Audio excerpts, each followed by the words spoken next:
गोस्वामी तुलसीदास जी रामायण में लिखते हैं, कलयुग केवल नाम आधारा, सुमिरी सुमिरी उतरो भव पारा।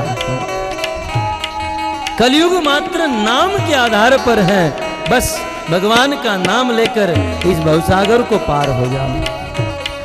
चहु जुग चहु श्रुत नाम प्रभाव, कली विशेष नहीं हानि पाओ। वैसे नाम की महिमा चारों युगों में, चारों वेदों में है, परंतु कलयुग में तो भगवान के नाम के अलावा किसी का उद्धार नहीं हो सकता।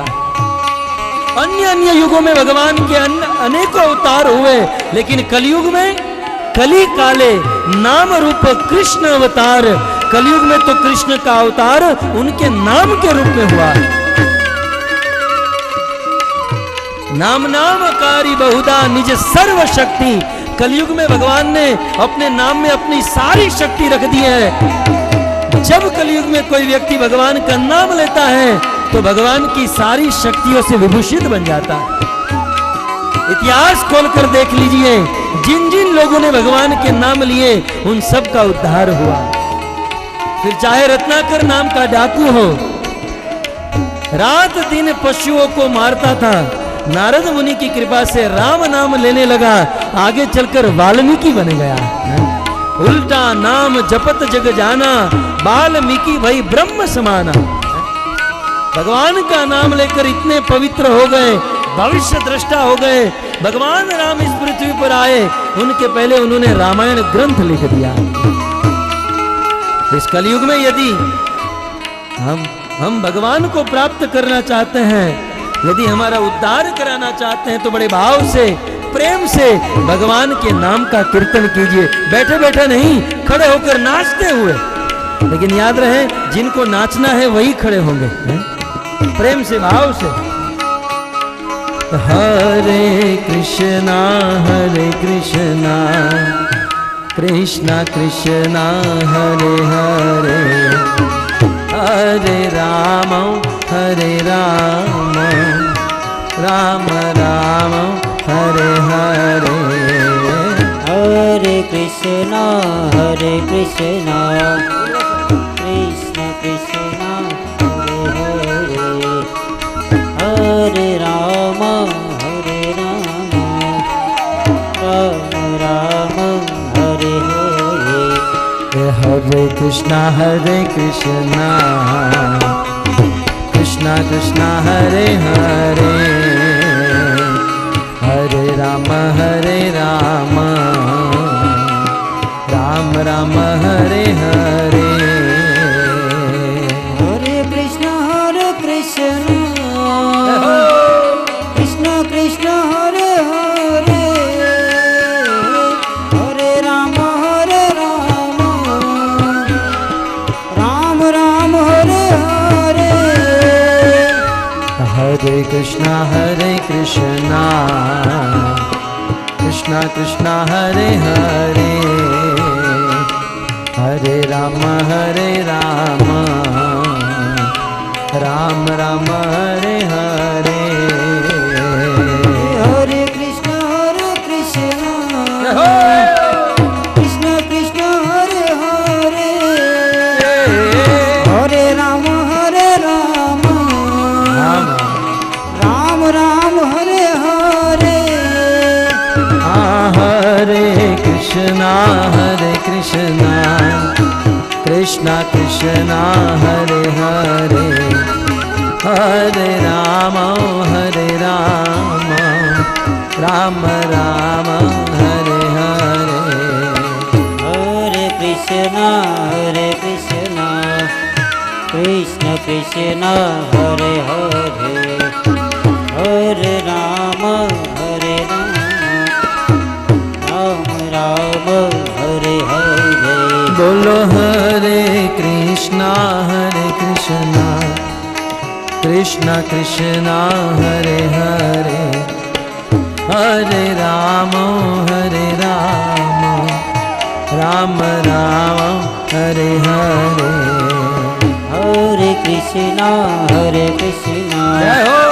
कृष्ण कृष्ण हरे हरे, हरे राम राम राम हरे हरे। राधा ढूंढ रही किसी ने मेरा श्याम देखा। राधा ढूंढ रही किसी ने मेरा श्याम देखा। श्याम देखा घन श्याम देखा। श्याम देखा घन श्याम देखा। श्याम देखा घन श्याम देखा। श्याम देखा घन श्याम देखा। राधा ढूंढ रही किसी ने मेरा श्याम देखा। राधा ढूंढ रही किसी ने मेरा श्याम देखा। राधा ढूंढ रही किसी ने मेरा श्याम देखा। राधा ढूंढ रही किसी ने मेरा श्याम देखा। जय हो।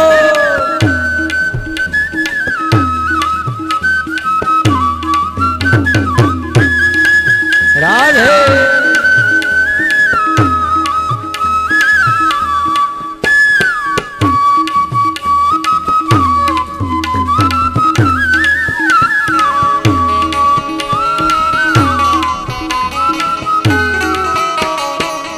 राधा तेरा श्याम हमने गोकुल में देखा। राधा तेरा श्याम हमने गोकुल में देखा। राधा तेरा श्याम हमने गोकुल में देखा। राधा तेरा श्याम हमने गोकुल में देखा। माखन चुराते हुए ओ राधा तेरा श्याम देखा। माखन चुराते हुए ओ राधा तेरा श्याम देखा। माखन चुराते हुए ओ राधा तेरा श्याम देखा। माखन चुराते हुए ओ राधा तेरा श्याम देखा। राधा ढूंढ रही किसी ने मेरा श्याम देखा। राधा ढूंढ रही किसी ने मेरा श्याम देखा। हो।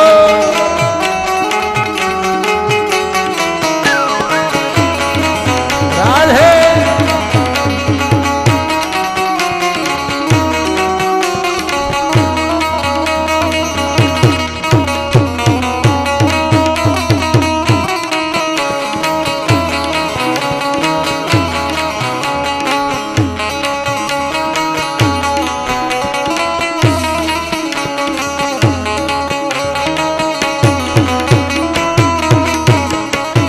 राधा तेरा श्याम हमने वृंदावन में देखा।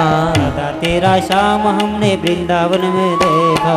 राधा तेरा श्याम हमने वृंदावन में देखा। राधा तेरा श्याम हमने वृंदावन में देखा। रास रचाते हुए ओ राधा तेरा श्याम देखा। रास रचाते हुए ओ राधा तेरा श्याम देखा। रास रचाते हुए ओ राधा तेरा श्याम देखा। रास रचाते हुए ओ राधा तेरा श्याम देखा। राधा ढूंढ रही किसी ने मेरा श्याम देखा। राधा ढूंढ रही किसी ने मेरा श्याम देखा।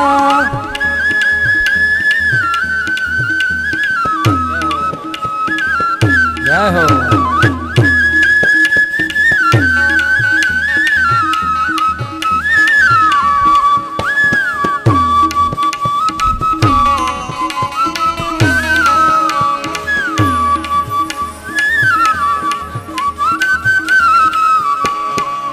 राधा तेरा श्याम हमने गोवर्धन में देखा। राधा तेरा श्याम हमने गोवर्धन में देखा। राधा तेरा श्याम हमने गोवर्धन में देखा। राधा तेरा श्याम हमने गोवर्धन में देखा। गैया गैया गैया चराते हुए और राधा तेरा श्याम देखा।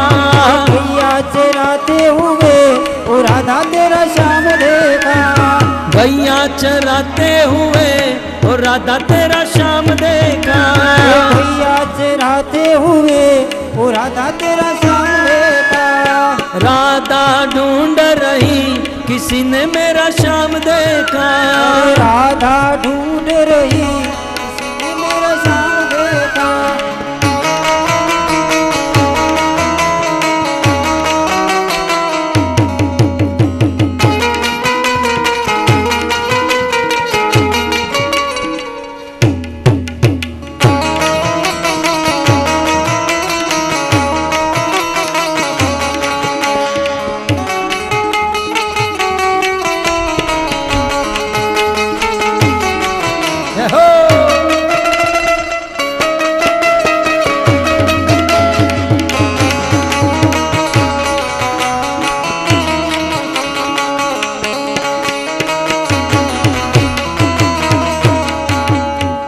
तेरा श्याम हमने वंशीवट में देखा, राधा तेरा श्याम हमने बंसीवट में देखा, राधा तेरा श्याम हमने वंशीवट में देखा।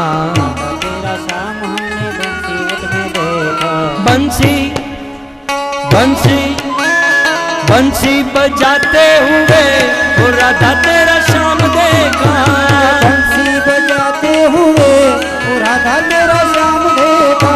हाँ बंसी बजाते हुए वो राधा तेरा श्याम देखा, बंसी बजाते हुए वो राधा तेरा श्याम देखा। राधा ढूंढ रही किसी ने मेरा श्याम देखा, राधा ढूंढ रही मेरा श्याम देखा।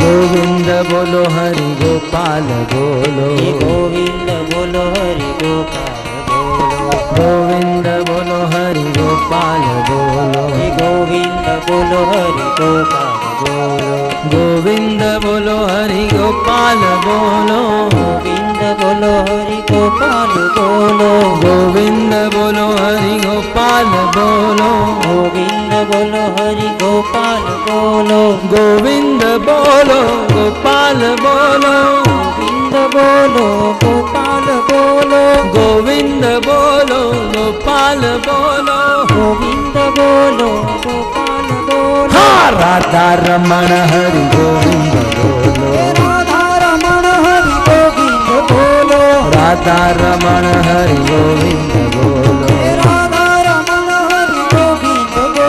हरे कृष्णा कृष्णा कृष्णा हरे हरे, हरे राम राम राम हरे हरे। हरे कृष्णा कृष्ण कृष्ण हरे हरे, हरे राम राम राम हरे हरे। हरे कृष्णा कृष्णा कृष्णा हरे हरे, हरे राम राम राम हरे हरे। हरे कृष्णा कृष्ण कृष्ण हरे हरे, हरे राम राम हरे हरे। युग धर्म हरिनाम संकीर्तन की श्रील प्रभुपाद की निताय गौर प्रेमानंद। हरि हरि बोल। मन को शुद्ध कर सकता है, मन को वश में कर सकता है। यह महामंत्र ही जीव को सुखी कर सकता है। मृत्यु के बाद भगवान के धाम को प्राप्त करा सकता है। सभी पापों से मुक्त कराने वाला भगवान का नाम हमारे जीवन में इसे ग्रहण करना चाहिए। यही भागवत का सार है, यही भागवत का अंत है। और केवल भागवत का ही नहीं, समस्त वेद पुराण शास्त्र उपनिषद का यही अंतिम निचोड़ है। जैसे सभी नदियां आखिर में समुद्र में मिल जाती हैं, वैसे शास्त्र के सभी सिद्धांत उपदेश आखिर तो भगवान के नाम को प्रस्तुत करने के लिए बताए गए हैं। तो भगवान के इन नाम का पवित्र महामंत्र का उच्चारण करें, जीवन को धन्य बनाएं। अपनी जिज्ञासाओं में से महाराज परीक्षित ने एक जिज्ञासा की। सुखदेव गोस्वामी को कहा, प्रभु संसार में कुछ लोगों के मन में भौतिक इच्छाएं होती हैं। सब लोग तो शुद्ध पवित्र नहीं होते। मन में कुछ लालसा होती हैं, कुछ इच्छाएं होती हैं। उन भौतिक इच्छाओं को पूर्ण करने के लिए हमें किसकी उपासना करनी चाहिए? सुखदेव जी भागवत के दूसरे अध्याय, दूसरे स्कंद के तीसरे अध्याय में किस वस्तु को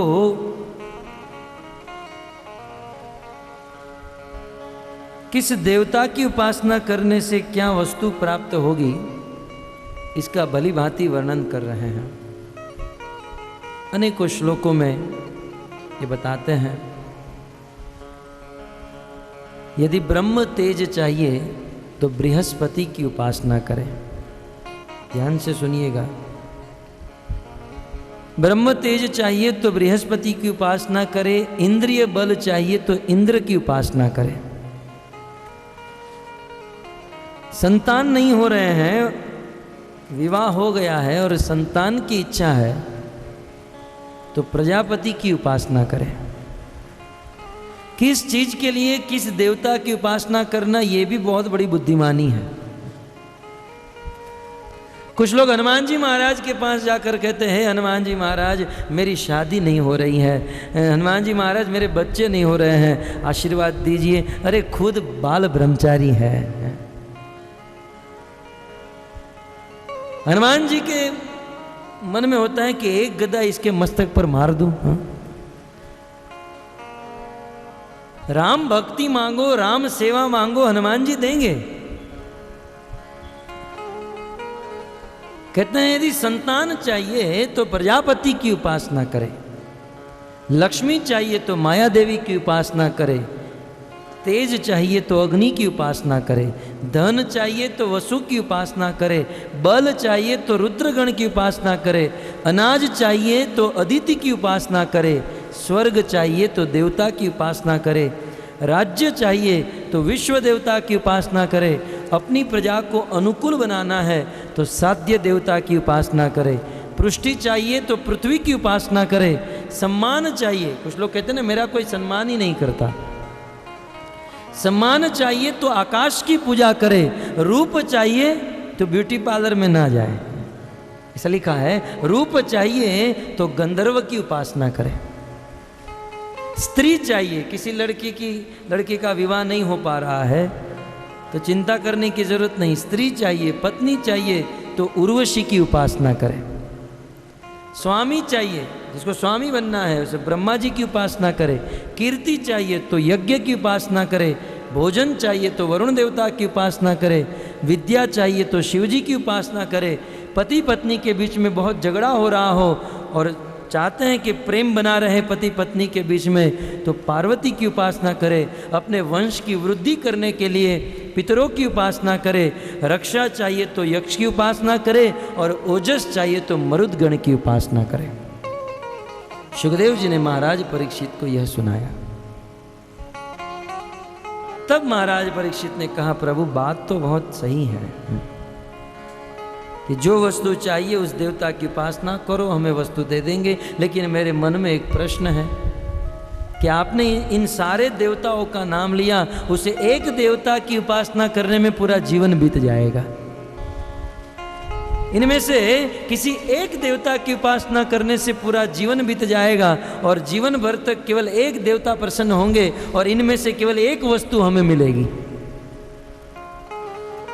लेकिन यदि किसी को 2 चीज चाहिए, किसी को 3 चाहिए, किसी को 4 चाहिए, किसी को स्त्री भी चाहिए, संतान भी चाहिए और धन भी चाहिए और रूप भी चाहिए, तो ये तो संभव नहीं है ना। किसी एक देवता की उपासना संभव है, 4 देवता की उपासना कैसे करें? और प्रभु इसमें से किसी आदमी को सब कुछ चाहिए तो ये तो बिल्कुल असंभव सा हो गया। महाराज परीक्षित ने सुखदेव जी से कहा कि यदि इनमें से सब कुछ चाहिए तो आपके पास कोई उपाय है? बोले है। यदि ये सारी वस्तु चाहिए ना तो एक उपाय है, अकामो सर्व कामो वा मोक्ष काम उदारधी तीव्रेण भक्ति योगेन यजेत पुरुषं परम यजेत पुरुषम परम। महाराज परीक्षित ने कहा कि इनमें से 2-3 वस्तु चाहिए या सब चीज चाहिए तो कोई उपाय? बोले है। अकामो सर्व कामो वा। कुछ लोगों को किसी भी प्रकार की कामना नहीं होती है, अच्छा है निष्काम रहना। तो कुछ लोगों को बहुत सारी कामनाएं होती हैं इनमें से, तो ये भी अच्छा है, कोई तकलीफ नहीं है। मन में कामना है, कोई प्रॉब्लम नहीं है।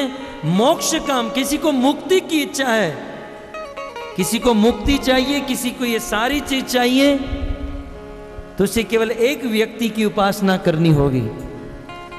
कहते हैं कि भगवान कृष्ण की यदि कोई तीव्रता से भक्ति करता है तो उसे ये सारी चीज अपने आप मिल जाती है। अन्य देवी देवताओं की तो मन्नत रखनी पड़ती है, मांगना पड़ता है, नैवेद्य चढ़ाना होता है, लेकिन भगवान श्री कृष्ण की मन्नत रखने की जरूरत नहीं, मांगने की जरूरत नहीं। यजेत पुरुषम परम, कृष्ण की यदि कोई भक्ति करने लगे तो कृष्ण अपने आप ये सारी चीज दे देते हैं, सब कुछ दे देते हैं। इसलिए बड़े भाव से, प्रेम से भगवान कृष्ण की भक्ति करें, सब कुछ देंगे। बस हमें केवल एक चीज करनी है, भगवान श्री कृष्ण की भक्ति। लेकिन वह भक्ति कैसी होनी चाहिए? कुछ लोग ऐसा दावा कर सकते हैं, हम कृष्ण की भक्ति करते हैं लेकिन हमको तो इनमें से कुछ नहीं मिला। तभी श्लोक में एक शब्द आया, तीव्रेण भक्ति योगेन यजेत पुरुषम परम, यजेत पुरुषम परम। भक्ति योगेन, भक्ति योग से परम पुरुष भगवान कृष्ण की उपासना अर्थात भक्ति करनी होगी। भक्ति योग ही भागवत का सार है, भक्ति ही सबसे श्रेष्ठ वस्तु है। गीता में भी कहा भक्त्या माम अभिजानाति, भक्ति से ही मैं प्राप्त हो सकता हूं। और अन्य एक जगह पर कहा भक्त्या तुष्टति केवलम न च गुणे भक्ति प्रियो माधव। ये माधव, ये कृष्ण भक्ति से ही प्रसन्न होते हैं। लेकिन ये भक्ति कैसी होनी चाहिए? तीव्रेण भक्ति योगेन, तीव्रेण भक्ति योगेन। भक्ति कैसी होनी चाहिए? कहते हैं तीव्रेण, तीव्रता से, तीव्रता से भक्ति। ऐसी ढीली ढीली भक्ति नहीं होनी चाहिए। हाँ, कथा का समय 1:30 बजे का है, हम 3-4 बजे जाएंगे, थोड़ी देर बैठेंगे। सुबह मंगला आरती में ढीले ढीले अब सोते रहेंगे, जाएंगे। तीव्रता से, उत्कंठा से, बड़ी लालसा से भक्ति होनी चाहिए, तब जाकर ये सारी इच्छाएं पूर्ण होती हैं। एक बार एक गुरु और चेले थे। चेले ने कहा, गुरुजी मैं आपके पास 3 साल से रह रहा हूं लेकिन फिर भी मुझे भगवान के दर्शन नहीं हो रहे हैं। गुरुजी ने अपने चेले को कहा, देखो भगवान का दर्शन करने के लिए तीव्रता चाहिए, उत्कंठा चाहिए। उस चेले ने कहा, अब कितनी उत्कंठा, इतनी तो लालसा है, मुझे देखना तो चाहता हूं। बोले इसके लिए बहुत उत्कंठा, बहुत तीव्रता चाहिए। कितनी तीव्रता चाहिए? गुरुजी ने कहा, तुम अभी नहीं समझोगे, समय आने पर मैं तुम्हें समझाऊंगा। कुछ दिन के बाद वह गुरु और चेले दोनों नदी में स्नान करने गए। दोनों नदी में स्नान कर रहे थे और उस समय गुरुजी ने अपने चेले का गर्दन पकड़ा, चेले की गर्दन पकड़कर उसे नदी में डुबा दिया। अब चेला तो चिल्लाने लगा, छटपटाने लगा, गुरुजी बाहर निकालो, मर जाऊंगा मर जाऊंगा, बिल्कुल डुबा कर रखा। जब अंतिम सांस बची तब चेले को बाहर निकाला, हाँफने लगा, गुरुजी आपने मुझे तो मार ही डाला था, ये आपकी कौन सी लीला थी गुरुजी? तब गुरुजी ने कहा कि ये तुम्हारे प्रश्न का उत्तर था। उस दिन तुमने पूछा था ना कि भगवान को प्राप्त करने के लिए कितनी तीव्रता चाहिए, भक्ति में कितनी उत्कंठा चाहिए। तो जब मैंने तुम्हें नदी में डुबाया, पानी में डुबाया, तब तुम्हें पानी से बाहर निकलने की जितनी तीव्रता थी, जितनी उत्कंठा थी, उतनी उत्कंठा भगवान को प्राप्त करने की, भक्ति करने की हो जाए, तब जाकर भगवान का दर्शन हो सकता है, तब जाकर हमारी ये इच्छाएं पूर्ण हो सकती है। तीव्रेण भक्ति योगेन यजेत पुरुषम परम। इस प्रकार महाराज परीक्षित ने अनेकों प्रश्न पूछे, सृष्टि विषयक प्रश्न पूछा। ये सृष्टि का सर्जन कैसे हुआ? सुखदेव जी ने विस्तार से बताया किस प्रकार से भगवान विष्णु की नाभि से कमल प्रकट हुआ, से ब्रह्मा जी प्रकट हुए, और किस प्रकार भगवान ने ब्रह्मा जी को चतुर्श्लोकी भागवत का ज्ञान दिया, और यह ज्ञान देकर सृष्टि सर्जन करने के लिए प्रवृत्त किया। भगवान के द्वारा हुई सृष्टि का वर्णन सुखदेव जी महाराज परीक्षित से करते हैं। ये सुनते सुनते महाराज परीक्षित एक प्रश्न पूछ बैठे कि हे सुखदेव गोस्वामी, हमारे वंश में, कुरुवंश में भगवान श्री कृष्ण के एक परम भक्त हुए जिनका नाम था महात्मा विदुर जी। सुखदेव जी, हमने सुना है कि महात्मा विदुर जी ने अपने मंत्री पद को त्याग दिया। परीक्षित खुद त्याग कर आए हैं ना, इसलिए त्यागने वालों की बात पूछ रहे हैं। सुना है विदुर जी ने मंत्री पद त्याग दिया, और बात भी आश्चर्य करने वाली थी भक्तों। इस दुनिया में लोग मंत्री बनने के लिए क्या नहीं करते हैं। प्राइम मिनिस्टर बनने के लिए कितना नारा लगाते हैं, कितना वादा करते हैं, चुनाव के समय क्या नहीं करते हैं। और उस मंत्री के पद को जब छोड़ना होता है तो कितना कष्ट होता है। ऐसे पूरी दुनिया के मंत्री थे विदुर जी। हस्तिनापुर के राजा धृतराष्ट्र के मंत्री थे महात्मा विदुर, लेकिन उन्होंने अपने से मंत्री पद को त्याग दिया। आखिर क्यों? और यह भी बताइए कि मंत्री पद को त्याग कर वे कहां गए। मैंने सुना है उनका मिलन उद्धव जी के साथ हुआ, और सुना है मैत्रेय मुनि के मुख से उन्होंने भागवत कथा सुनी। आप मुझे यह प्रसंग विस्तार से सुनाइए। तृतीय स्कंद में श्री सुखदेव गोस्वामी महाराज परीक्षित से कहते हैं, हे परीक्षित, ये उन दिनों की बात है जिन दिनों दुर्योधन अनेकों प्रकार के अधर्म अनीति के द्वारा पांडवों को मारने का प्रयास कर रहा था।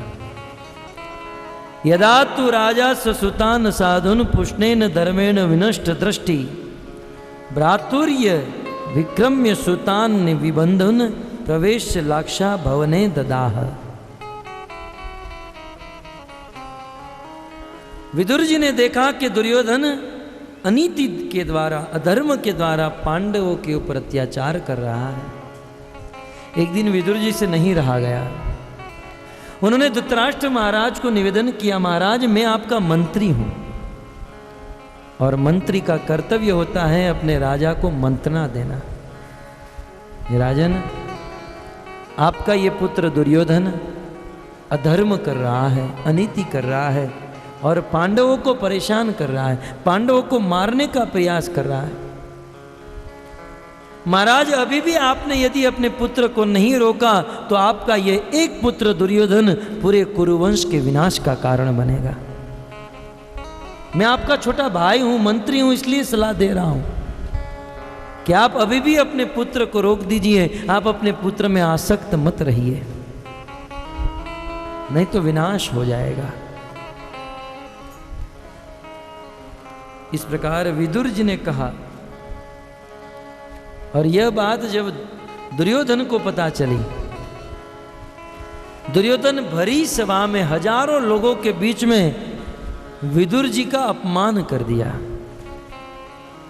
विदुर जी के ऊपर क्रोध करके दुर्योधन कहने लगा, कएव मात्रोप जुहाव जिह्मम दास्या सुताम यद बलिनेव पृष्ठ। विदुर जी, आप अपनी औकात भूल रहे हो।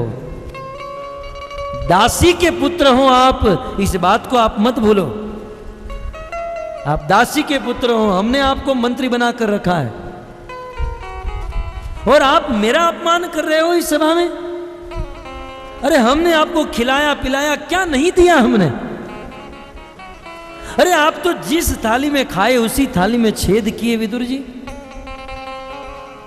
दुर्योधन इस प्रकार विदुर जी का अपमान करने लगा। विदुर जी धृतराष्ट्र की ओर देख रहे थे कि ये तो पागल है, ये तो मूर्ख है। लेकिन धृतराष्ट्र भी अपने बेटे को रोक नहीं रहे हैं। तब विदुर जी ने निर्णय लिया कि ये तो अंधी सरकार है। बेटा भी अधर्मी है और बाप भी अधर्मी है, और ऐसे अधर्मियों का संग करना यह दुनिया का बहुत बड़ा अपराध है। जिस सभा में किसी वैष्णव का अपमान हो रहा हो, यदि बस में हो तो उसकी जीवा खींच लेनी चाहिए, और यदि ऐसा नहीं कर सकते हैं तो सभा को छोड़कर चले जाना चाहिए। विदुर जी ने यही किया। बहुत मनाया, बहुत समझाया, और बाप बेटे जब नहीं माने तब विदुर जी उस हस्तिनापुर को त्याग दिए, मंत्री पद को त्याग दिए। कह दिया महाराज आज से मैं आपका मंत्री नहीं, मैं जा रहा हूं। अपने धनुष बाण उस हस्तिनापुर के द्वार पर रखकर विदुर जी वहां से चले गए। लेकिन हस्तिनापुर को छोड़कर क्या गए? हस्तिनापुर के भाग्य को लेकर चले गए। जिस दिन से विदुर जी ने हस्तिनापुर को त्यागा, उस दिन से हस्तिनापुर भाग्य विहीन हो गया। नहीं तो विदुर जी यदि कौरवों के पक्ष में होते, दुर्योधन के साथ होते, तो दुर्योधन को कोई नहीं मार सकता था। लेकिन एक संत का अपमान किया, महात्मा का अपमान किया, एक भक्त का अपमान किया, उस दिन से पतन शुरू हो गया। निकल पड़े हैं विदुर जी। वैसे विदुर जी जब इस मंत्री पद को त्यागे तब वे बड़े प्रसन्न थे, क्योंकि उनका जन्म ही भजन करने के लिए हुआ था। पूर्व जन्म में तो यमराज जी थे, यमराज जी के अंश से इनका जन्म हुआ।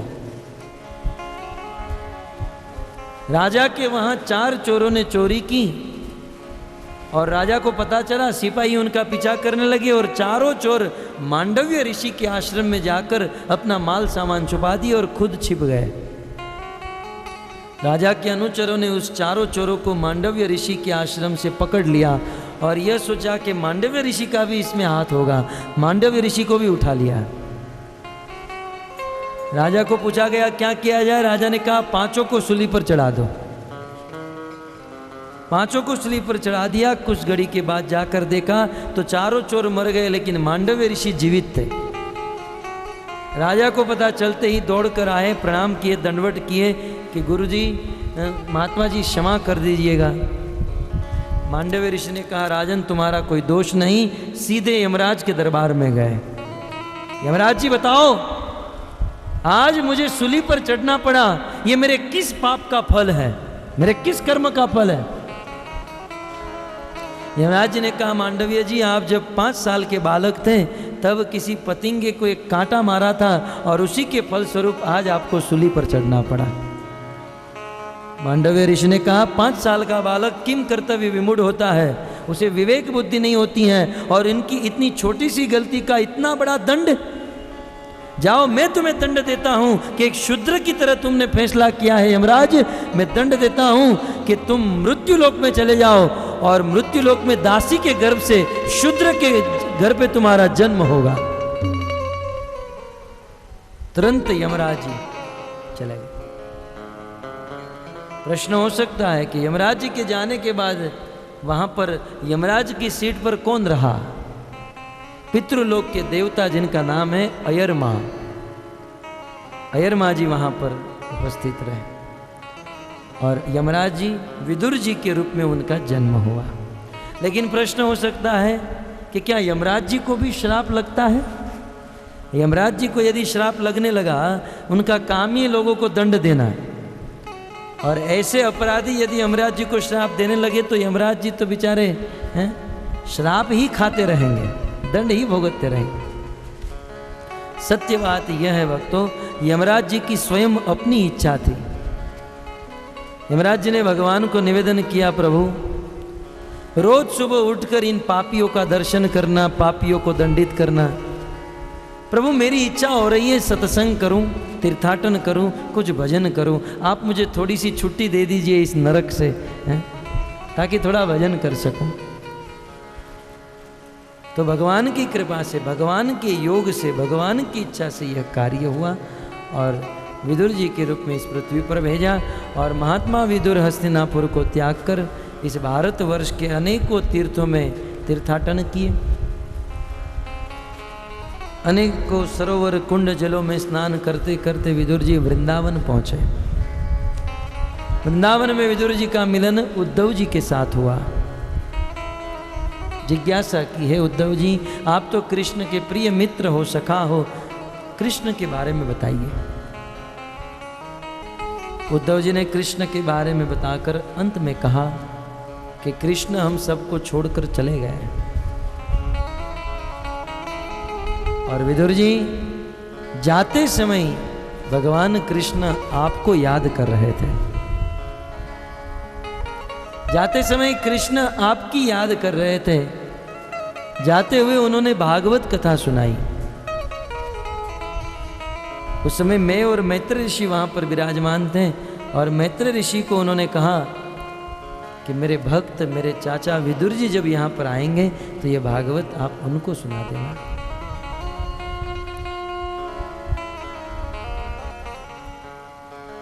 भगवान ने इस संसार से जाते समय मुझे याद किया, यह सुनकर विदुर जी की आंखों में अश्रु आ गए। अखिल ब्रह्मांड नायक इस संसार को छोड़ते समय मुझे याद कर रहा था। विदुर जी भागवत सुनने के लिए मचल गए। उद्धव जी को कहने लगे, बताइए उद्धव जी मैत्र ऋषि कहाँ मिलेंगे?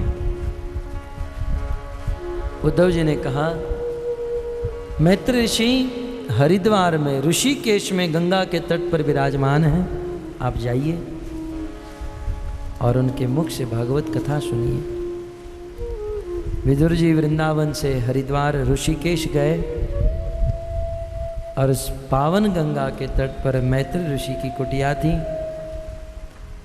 मैत्र ऋषि के चरणों में प्रणाम किए, दंडवत किए और जिज्ञासा किए, प्रभु भागवत सुनाइए।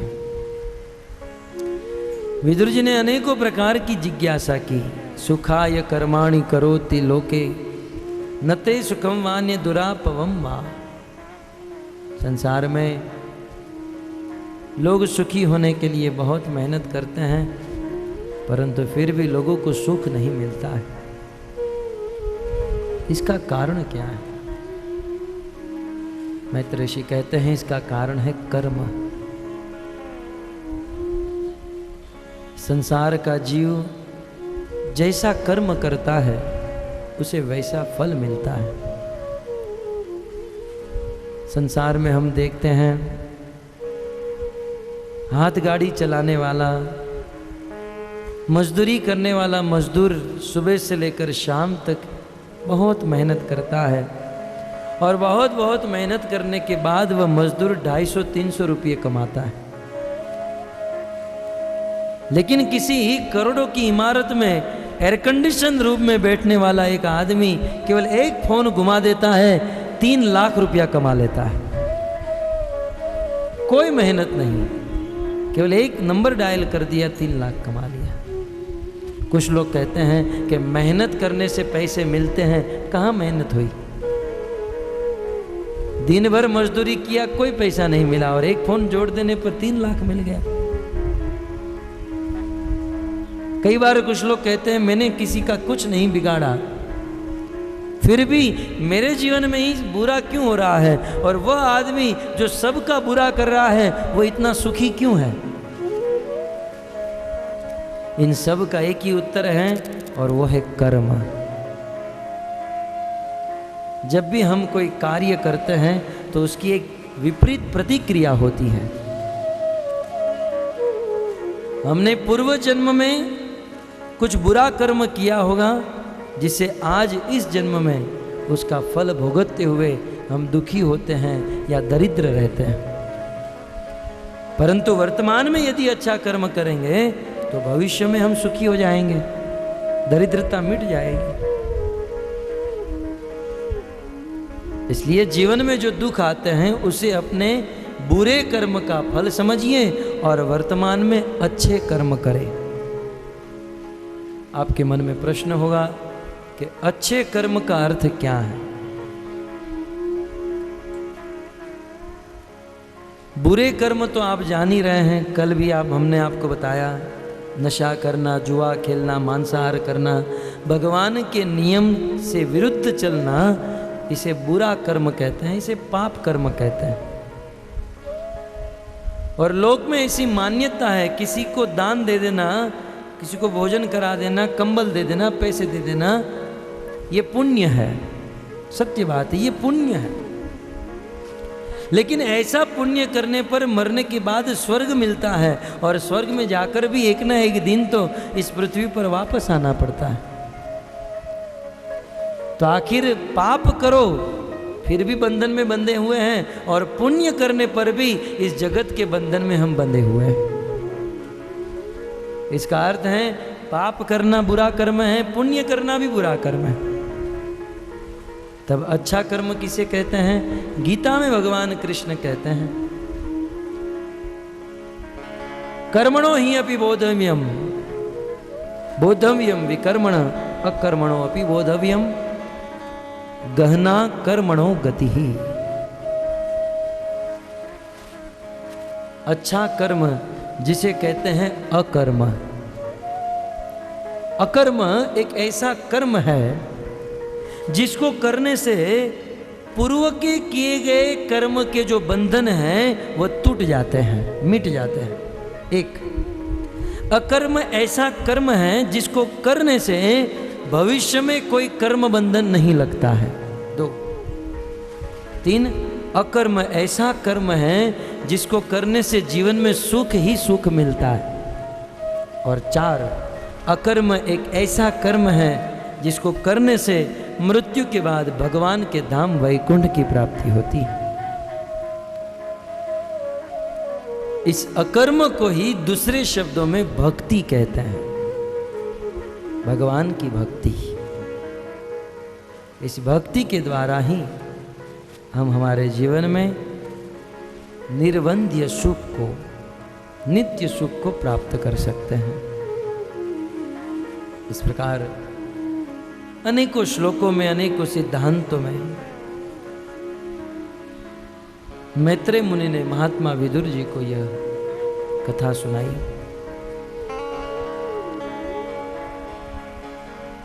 मैत्रेय मुनि कहते हैं कि यह जीवन मिला है भजन करने के लिए, ये मनुष्य जीवन भजन करने के लिए। पार्वती को राम कथा सुनाते हुए शिव जी ने कहा था, जीन हरि हृदय भगति नहीं आनी, जीवन शव समान सो प्राण, जीवन शव समान सो प्राण।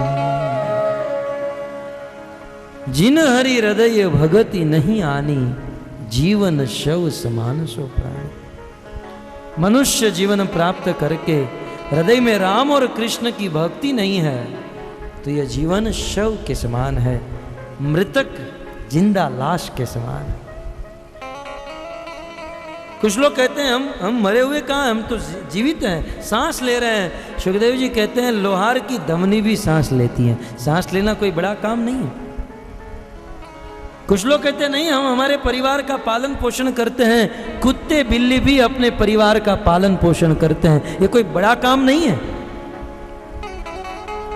मनुष्य जीवन प्राप्त करके सबसे बड़ा काम है भगवान राम और कृष्ण की भक्ति करना, कृष्ण से प्रेम करना।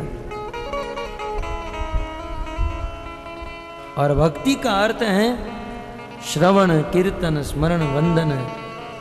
ये नवधा भक्ति, नवधा साधन करना।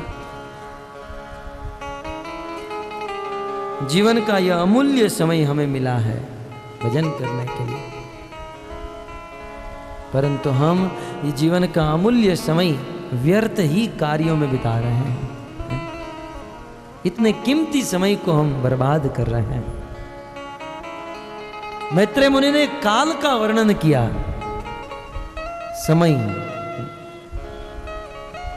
सूर्य समय को काट रहा है, हमारे जीवन से समय जा रहा है। काल का वर्णन करते हुए कहते हैं, अब तो पाश्चात्य देश की संस्कृति आ गई, नहीं तो समय की गणना घट पल इत्यादि शब्दों से हुआ करता था, परंतु अब तो सेकंड से हम लोग समय को गिनते हैं। जब 60 सेकंड होती हैं तब 1 मिनट बनती है, 60 मिनट होती हैं तब 1 घंटा होता है। ऐसे 24 घंटे होते हैं तब 1 दिन समाप्त होता है। ऐसे 3 दिन बीतते हैं, 30 दिन बीतते हैं तब 1 महीना। ऐसे 12 महीने का 1 साल। ऐसे 4,32,000 वर्ष बीतते हैं तब कलयुग की अवधि समाप्त होती है। यह कलयुग जो है 4,32,000 वर्ष का है और वर्तमान में कलयुग के 5,500 वर्ष बीत चुके हैं, अर्थात ये कलयुग का प्रारंभ है। 4,32,000 वर्ष का कलयुग, उससे 2 गुना 8,64,000 वर्ष का द्वापर युग, 12,96,000 वर्ष का त्रेता युग और 17,28,000 वर्ष का सतयुग। चारों युगों को यदि हम मिलाते हैं तो चारों युग मिलकर 43,20,000 वर्ष होते हैं। 43,20,000 वर्ष का एक चतुर्युग होता है, सतयुग द्वापर त्रेता और कलयुग। ऐसे चतुर्युग जब 10,000 बार बीतते हैं तब ब्रह्मा जी के 12 घंटा समाप्त होते हैं।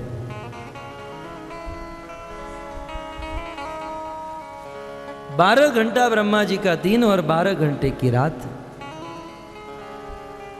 इसका अर्थ है इस पृथ्वी पर जब 8 अरब 64 करोड़ वर्ष बीतते हैं तब ब्रह्मा जी का 1 दिन समाप्त होता है। ऐसे ब्रह्मा जी का 30 दिन का महीना, 12 महीने का साल, और ऐसे ब्रह्मा जी 100 साल तक जीते हैं। ब्रह्मा जी का 1 दिन पृथ्वी के 8 अरब 64 करोड़ वर्ष के, और ऐसे ब्रह्मा जी 100 साल जीते हैं। आप विचार कीजिए ब्रह्मा जी की आयु कितनी दीर्घ है।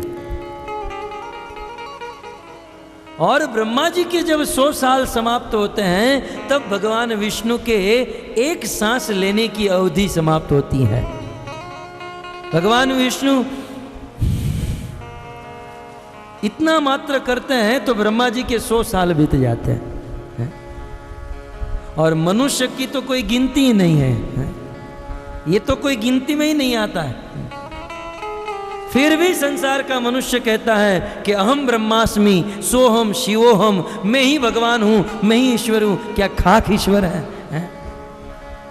ईश्वर तो ईश्वर है जिसके एक सांस से ब्रह्मा की आयु समाप्त हो जाती है। आप विचार कीजिए जिनकी सांस इतनी दीर्घ है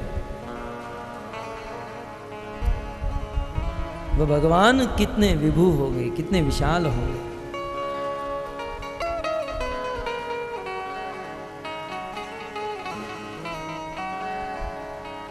कागभूषण जी गरुड़ जी से कहते हैं कलयुग के लोगों की आयु बहुत कम है, परंतु फिर भी लोग ऐसा सोचते हैं कि बस मैं तो अमर हो गया हूं। सब आयु मिलाकर 5 दशा, कल्पांत न जान गुमान आशा। कुल मिलाकर 50, 60, 70 या 100 साल तक आदमी जीता है, लेकिन सोचता है कि बस मैं बहुत दीर्घजीवी बन गया। मनुष्य के जीवन के प्लान इतने होते हैं कि मानो ये युग युग तक जीने वाला है। यहाँ खेत बनाता है, यहाँ घर बनाता है, यहाँ ड्राइंग रूम, यहाँ बेडरूम, यहाँ ये, यहाँ वो, यहाँ दुकान। दिन भर, जीवन भर इतने प्लानों में व्यस्त रहता है कि मानो ये युग युग तक जीने वाला है।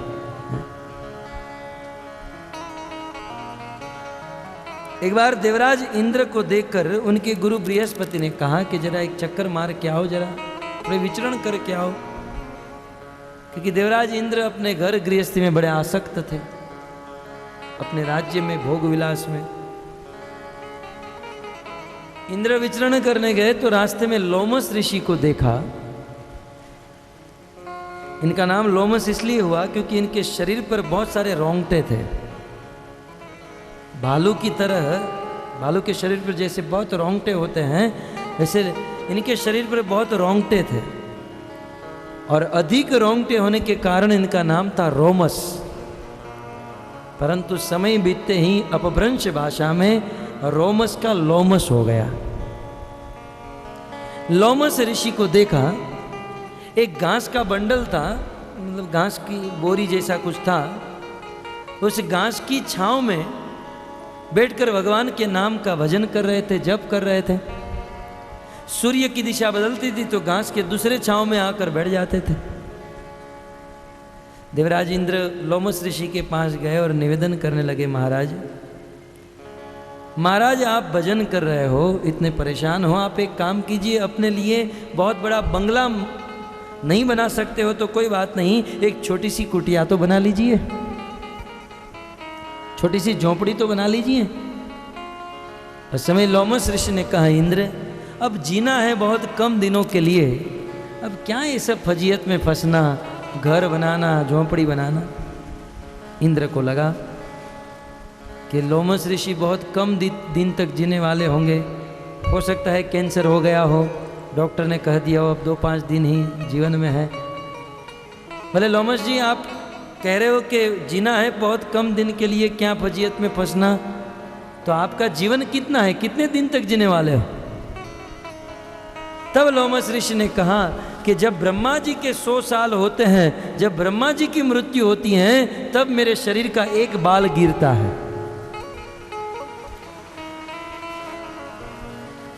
ब्रह्मा जी के 100 साल, ब्रह्मा जी की जब मृत्यु होती है तब मेरे शरीर का एक बाल गिरता है, फिर दूसरा ब्रह्मा आता है, उसके 100 साल होते तब दूसरा बाल गिरता है। ऐसे करके करते करते जब मेरे शरीर के सारे बाल गिर जाएंगे तब मेरी मृत्यु होगी। विचार कीजिए कितनी दीर्घ आयु थी। इतनी दीर्घ आयु होने पर भी लोमस जी कहते थे जीना है बहुत कम दिनों के लिए, क्या ये सब फजीयत में फंसना। और उस लोमस जी के सामने हमारी आयु की कोई गिनती नहीं, लेकिन फिर भी रात दिन हमारा समय संसार की फजीयत में बीत रहा है। यहाँ घर बनाओ, यहाँ दुकान बनाओ, यहाँ ये बनाओ, यहाँ ये करो, यहाँ ये करो, बस उस चूहे की तरह रात दिन दौड़ते ही रहते हैं। आपने कभी चूहे को चलते हुए देखा? कभी नहीं, ये दौड़ते ही रहता है। वैसे संसार का आदमी दौड़ते ही रहता है। खेत के इस कोने से अपना बिल बनाना शुरू करता है, दूसरे कोने से निकलता है और अपने घर के बहुत सारे द्वार बनाता है चूहा। यहां से दरवाजा बनाऊंगा, यहां बनाऊंगा, वहां बनाऊंगा, रात दिन मेहनत करता है, लेकिन सांप सतर्क रहता है। जैसे ही चूहा उस बिल से बाहर निकलता है, सांप गप करके उसे खा जाता है। उस मुशक महाशय की सारी जीवन लीला समाप्त हो जाती है। वही हालत हम लोगों की है। रात दिन मेहनत करते हैं, यहाँ घर, यहाँ दुकान, यहाँ पैसे, यहाँ गाड़ी, यहाँ बंगले। एक दिन काल आएगा और गप करके खा जाएगा, सब कुछ धरा का धरा रह जाएगा और हम लोग उठ जाएंगे, चले जाएंगे। इसलिए इस समय की महिमा को समझना चाहिए। चाणक्य पंडित ने नीति शास्त्र में लिखा, आयुष्य क्षण एकोपी न स्वर्ण न लभ्य स्वर्ण कोटि भी। चाणक्य पंडित कहते हैं कि अपने जीवन की जो क्षण बीत रही है ना, बीती हुई जो क्षण है, करोड़ों करोड़ों स्वर्ण की मुद्रा देने पर भी बीती हुई क्षण वापस नहीं मिलेगी। काल चक्र स्वयं भ्रमिम, ये काल का चक्र सबको काट रहा है, सबको मार रहा है। अतः इस समय की महिमा को समझिए। और जीवन में, मनुष्य जीवन का ये जो कीमती समय मिला है, उसमें भगवान का भजन कीजिए, भक्ति कीजिए, नहीं तो ये जीवन बहुत बड़ा धोखा बनकर रह जाएगा। हमने देखा है बड़े बड़े लोग जब मृत्यु से जुलझते हैं, मृत्यु की घड़ी आती है, तब उनके संतान डॉक्टरों को बुलाते हैं, डॉक्टर साहब मेरे पिता को 1 घंटा ज्यादा जिला दीजिए, हम आपको 1 करोड़ रुपये देंगे। अपने पिता को 1 घंटा ज्यादा जिलाने के लिए 1-1 करोड़ देने के लिए तैयार हैं, लेकिन जीते जी आदमी नहीं समझ पाते हैं कि 1-1 करोड़ के 1-1 घंटे हमारे जीवन से जा रहे हैं। इस कीमती समय में हम भगवान का भजन करें और समय को सुधारें।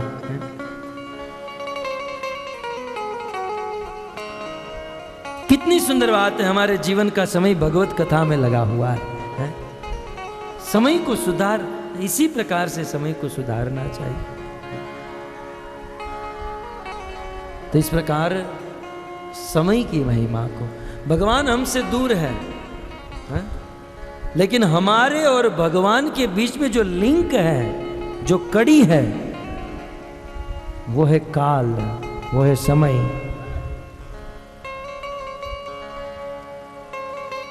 हमारे और भगवान के बीच में समय हमको जोड़ने का काम करता है। यदि इस समय में भगवान का भजन किया तो भगवान से जुड़ गए, अन्यथा भगवान से छूट गए। यह वर्णन करने के बाद विदुर जी मैत्र ऋषि को कहते हैं कि प्रभु आप अब विसर्ग की सृष्टि बताइए। हे मैत्र मुनि, मैंने सुना है ब्रह्मा जी से अनेकों प्रजा की उत्पत्ति हुई। किस प्रकार इस संसार में प्रजा की उत्पत्ति हुई, ये बात, ये कथा मुझे विस्तार से सुनाइए। इस सृष्टि का सर्जन करने के बाद भगवान ने ब्रह्मा जी को आदेश दिया कि अब आप इस सृष्टि में प्रजा की उत्पत्ति करो। ब्रह्मा जी अनेकों प्रकार की उत्पत्ति, अनेकों प्रकार की सृष्टि किए, और अब ब्रह्मा जी मनुष्य की सृष्टि करना चाहते थे। अतः उस समय ब्रह्मा जी ने अपने शरीर से 10 पुत्र को जन्म दिया, किसी भी स्त्री का सहारा लिए बिना अपने आप ब्रह्मा जी ने 10 पुत्र को जन्म दिया। ब्रह्मा जी ने अपने मन से मरीचि को प्रकट किया, मुख से अंगिरा को, नेत्र से अत्रि, कान से पुलत्स्य, नाभि से पुलह, हाथ से क्रतु, त्वचा से भृगु, अंगूठे से यक्ष, प्राण से वशिष्ठ और अपने गोद से नारद मुनि को प्रकट कर दिया। इन 10 पुत्र को प्रकट करने के बाद आदेश दिया कि आप सब विवाह करो, प्रजा की उत्पत्ति करो।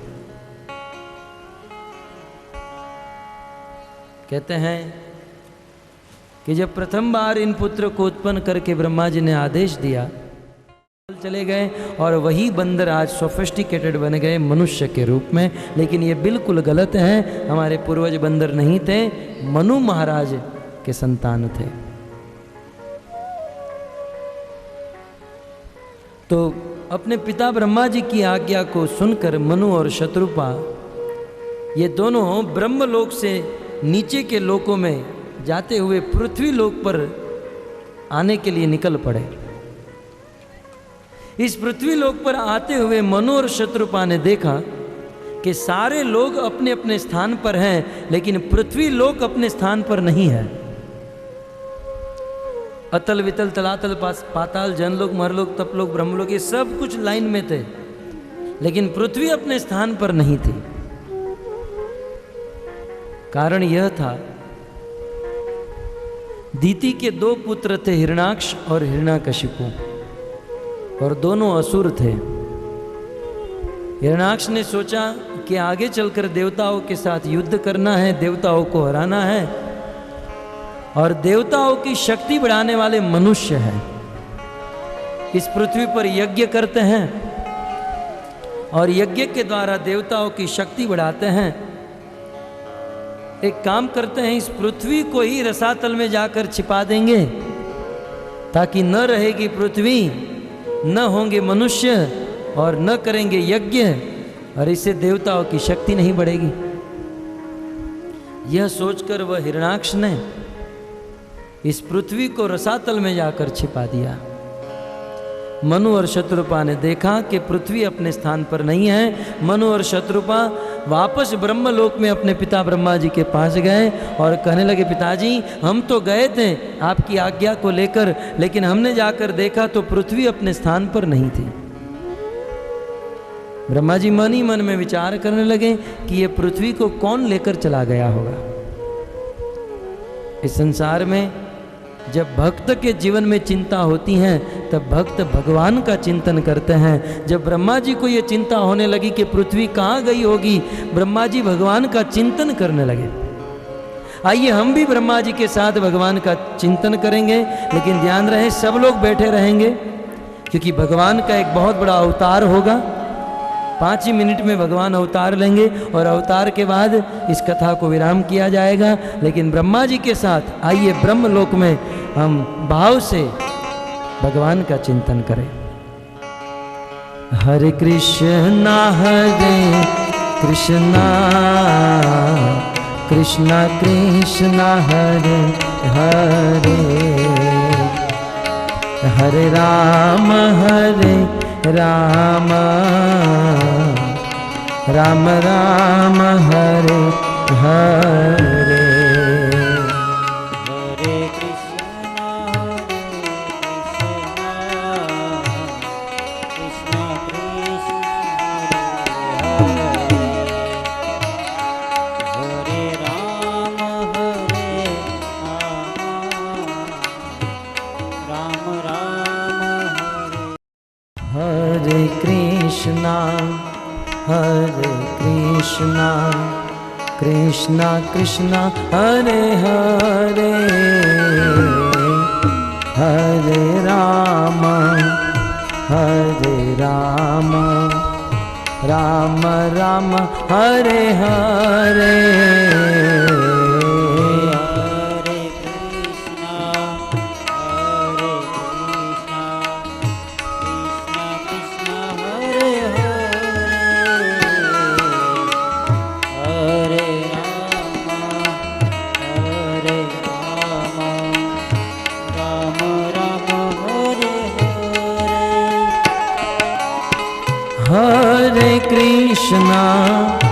हरे कृष्णा कृष्णा कृष्णा हरे हरे,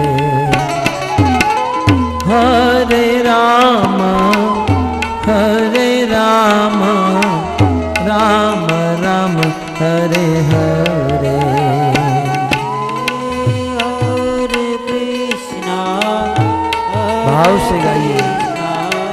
कृष्ण कृष्ण हरे हरे, जय हो। हरे राम राम राम हरे हरे। हरे कृष्णा कृष्णा कृष्णा हरे हरे, हरे राम राम राम हरे हरे। हरे कृष्णा कृष्ण कृष्ण हरे हरे, हरे राम राम राम हरे हरे। ब्रह्मा जी भगवान को स्तुति करने लगे। जैसे ही ब्रह्मा जी ने भगवान को याद किया, इस संसार में जब जब भक्त भगवान को याद करते हैं तब तब भगवान उस भक्त की रक्षा करने के लिए, अपना दर्शन देने के लिए प्रकट हो जाते हैं। प्रहलाद ने याद किया तो नरसिंह के रूप में प्रकट हुए, ध्रुव ने याद किया तो विष्णु के रूप में प्रकट हुए। जब जब भक्त ने याद किया तब तब भगवान भक्तों के सामने प्रकट होते हैं। आज ब्रह्मा जी भगवान को याद कर रहे हैं, को तोड़ने के लिए आज भगवान ब्रह्मा जी के सामने प्रकट हुए। जिस समय ब्रह्मा जी भगवान को याद कर रहे थे, चिंतन कर रहे थे, उसी समय ब्रह्मा जी को छींक आई। ब्रह्मा जी के नासिका से एक छोटा सा छिद्र निकला और वह छिद्र धीरे धीरे धीरे धीरे हाथी के समान हुआ, धीरे धीरे पर्वत के समान हुआ। ब्रह्मा समेत समस्त देवी देवता समझ गए कि साक्षात भगवान विष्णु ने वराह अवतार धारण किया है। ये दिव्य अवतार को देखकर ब्रह्मा समेत समस्त देवी देवता पुरुष सूक्त नामक अनेकों मंत्रों से भगवान की स्तुति करने लगे। हरे कृष्णा कृष्णा कृष्णा हरे हरे, हरे राम राम राम हरे हरे। हरे कृष्णा कृष्णा कृष्णा हरे हरे, हरे राम राम राम हरे हरे। हरे कृष्णा कृष्णा कृष्णा हरे हरे, हरे राम राम राम हरे हरे। हरे कृष्णा कृष्णा कृष्णा हरे हरे, हरे राम राम राम हरे। बोलो हरे कृष्णा कृष्णा कृष्णा हरे हरे, हरे राम राम राम हरे हरे। हरे कृष्णा कृष्णा कृष्णा हरे हरे, हरे राम राम हरे। बोलो हरे कृष्णा कृष्णा हरे हरे, हरे राम राम राम हरे हरे। हरे कृष्णा कृष्णा कृष्णा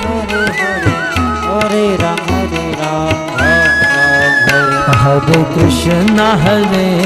हरे कृष्णा कृष्णा कृष्णा हरे हरे, हरे राम राम राम हरे हरे।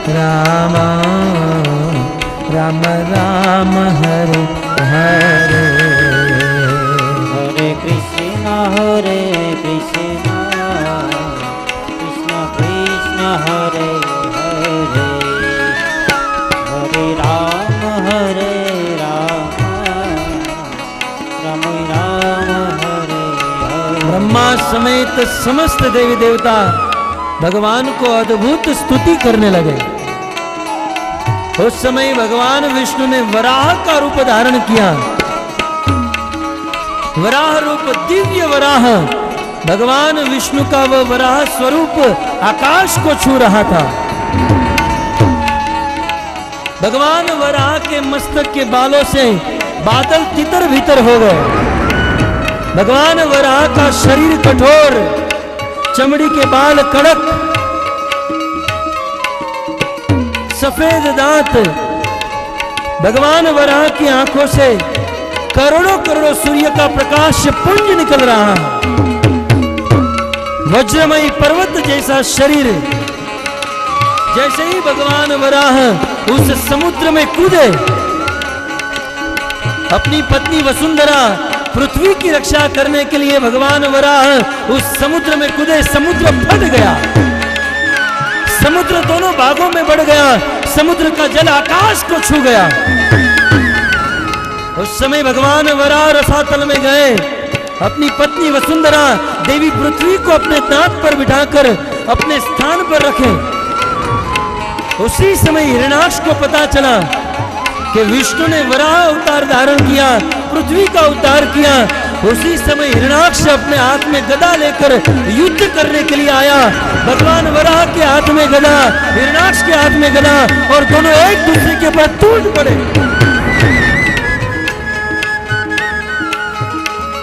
एक दूसरे के ऊपर टूट पड़े, घमासान युद्ध हुआ।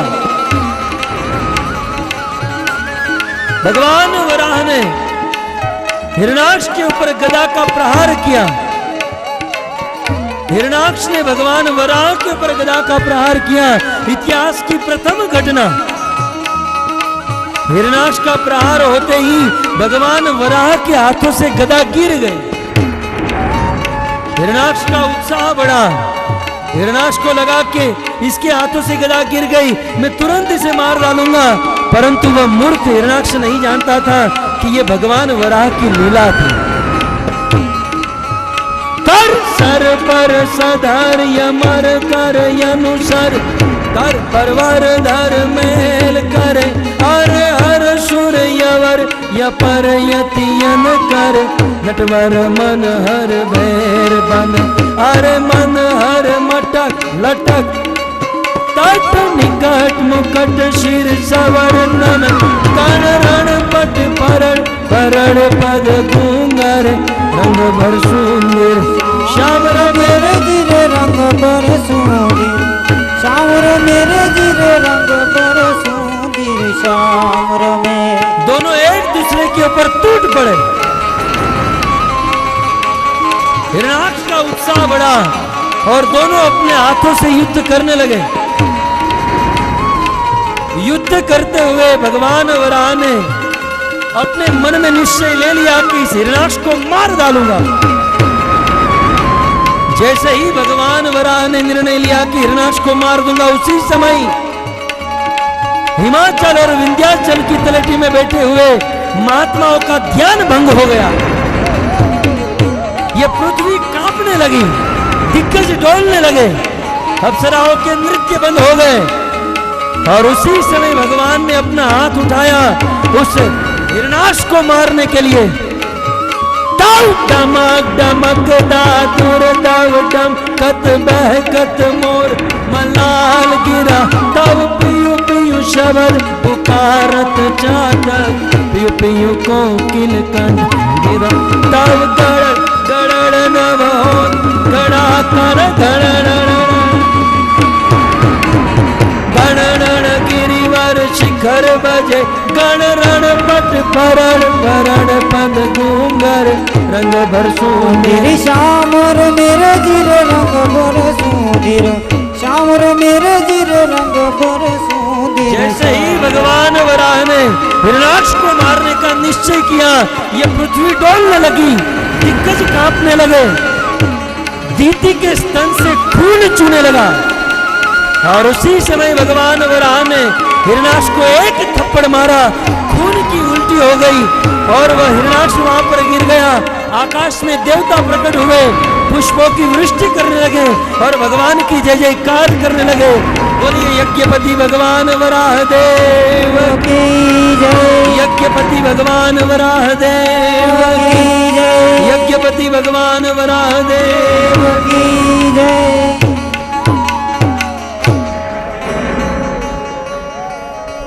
वसति दशम शिखरे धरणी तव लग्ना, शशिनि कलंक कले वनिमग्ना, केशव द्रीता शुकर रूपा, जय जगदीश हरे, जय जगदीश हरे, जय जगदीश हरे, जय केशव द्रीता शुकर रूपा, जय जगदीश हरे।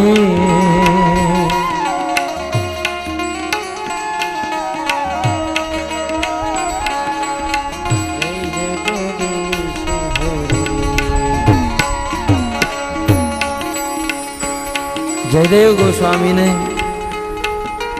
दशावतार स्तोत्र लिखा और भगवान वराह देव को प्रणाम करते हुए कहा, वसति दशन शिखरे धरणी तव लग्ना, शशिनि कलंक कले वनिमग्ना, केशव द्रीता शुकर रूपा, जय जगदीश हरे, जय जगदीश हरे, जय जगदीश हरे, जय केशव देवा नरहरि रूप जय जगदीश हरे जय जगदीश हरे जगदीश हरे केशवद्रीता शुकर रूपा केशवद्रीता शुकर रूपा केशवजी का शुकर रूपा केशवजी का शुकर रूपा केशवद्रीता शुकर रूपा केशवद्रीता शुकर रूपा केशवजी का शुकर रूपा केशवजी का शुकर रूपा केशवद्रीता शुकर रूपा जय जगदीश हरे जय जगदीश हरे जय जगदीश हरे